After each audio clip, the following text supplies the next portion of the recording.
मूल होऊन भगवंतापाशी जावे. या जगात कर्माशिवाय कोण राहतो? पण कर्म यथासांग होत नाही. याचं कारण आपण कर्म कशाकरिता करतो याची जाणीवच होत नाही आपल्याला. अधिष्ठानाशिवाय कर्म साधत नाही. मालक पाठीशी असला की कर्म करणाऱ्याला जोर येतो. काही चांगली कर्ममार्गी माणसं भक्तिमार्गी लोकांना नावं ठेवतात. भक्तिभावाने जो राहतो तो दुसऱ्याला नावं ठेवत नाही. मी कोण हे जाणायला ज्ञान आणि भक्ती लागतेच. तसंच ब्रह्म सत्यम जगत मिथ्या म्हटलं तरी त्याचा अनुभव येण्यासाठी कर्म करावंच लागतं. उपासना भगवंताला ओळखून करावी. लहान मूल आईकडे डोळे करून मुकाट्याने दूध पितं. त्याप्रमाणे समर्थांसारख्यांनी जे सांगितलं ते आम्ही निमूटपणे करावं. डोळे मिटून जितकं काम होईल, अंधश्रद्धेने जे होईल ते अभिमानाने ज्ञानाचे डोळे उघडे ठेवूनही नाही होणार. मूल होऊन भगवंताला ओळखावं. याला अडचण एकच असते, माझे शहाणपण आड येते. भक्त मुलांसारखे वागतात म्हणून त्यांचे लाड देव पुरवितो. कुणी असे म्हणतील की भगवंताची आणि आमची ओळख नाही तर त्याची आम्ही कशी पूजा करावी? त्याला ओळखल्याशिवाय मी भजन करणार नाही हे म्हणणं वेडेपणाचंच आहे. भगवंताला पुष्कळ मार्गांनी ओळखता येईल. पांडुरंगाकडे जाण्यासाठी काही मार्ग आधी आक्रमणे जरूर आहेत.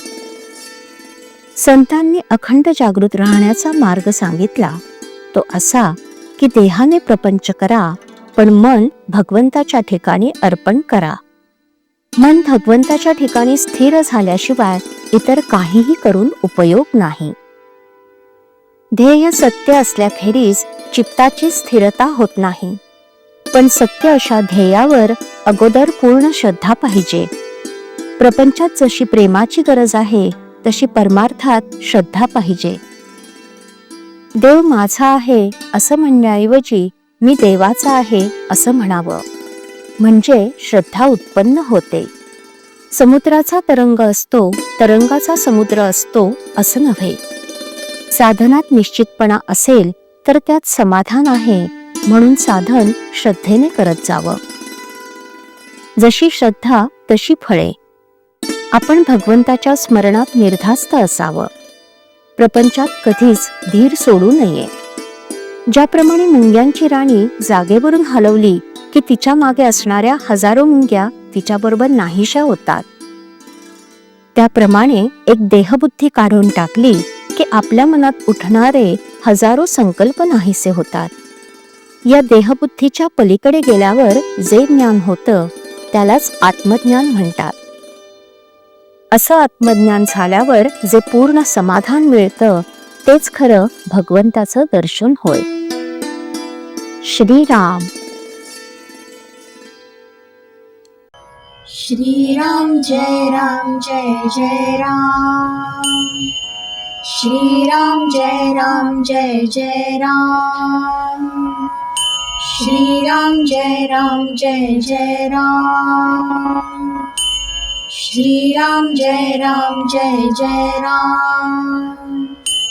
श्रीराम जय राम जय जय राम. श्रीराम जय राम जय जय राम. श्रीराम जय राम जय जय राम. श्रीराम जय राम जय जय राम. श्रीराम जय राम जय जय राम.